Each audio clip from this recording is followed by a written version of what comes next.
Violence, honestly. I'm interested in the suppression of baser natures. And that shows up in my work a lot. I think for a long time I didn't admit that that's what I was actually making work about. And more I'm trying to get at that from various angles.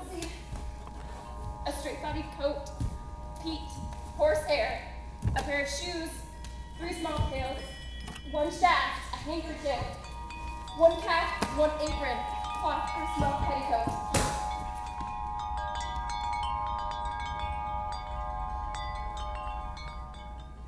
I want to know more about the part of me that would get violent in defense of someone I care about, who would get territorial if I was in a situation where somebody was challenging my space.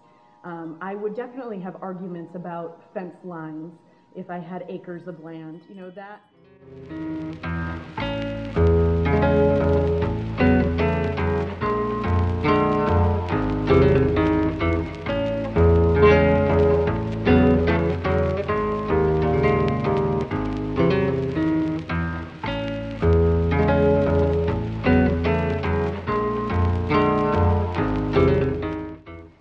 So for this dance piece, I've done something different than I have for any other, which is that Rachel and I talked about the aesthetic very heavily in the beginning, and we talked about some of the influences that she was working with. So instead of looking to the dance for and trying to design in a programmatic way, I really was using those initial influences and creating a system by which I could design around those concepts. So the design is happening really conceptually.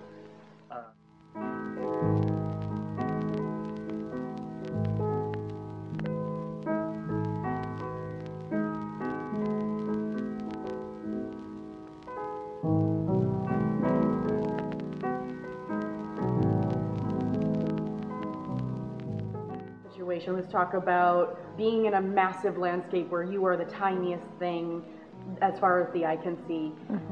What does that feel like? What does it feel like the moment that you mount a horse and are no longer in control of how fast you're going? No matter the cycle of feeling that horse take off as the human on top of the horse, but also what's the deep seed inside of you that feels as free as that horse does when it can let go at full gallop.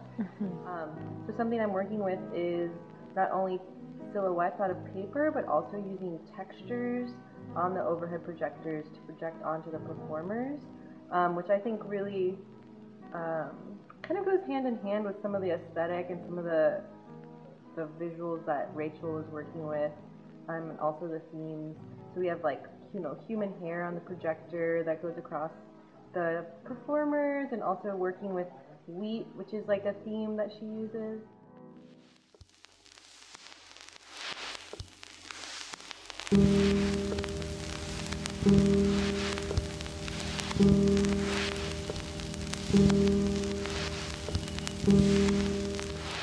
So Swath is, what's tricky about it is that I'm not Amish, I'm not a farmer, I'm not, I sort of commodify those personas, those situations, those settings, as many of us do who would go to a farm in the zoo in the middle of our city.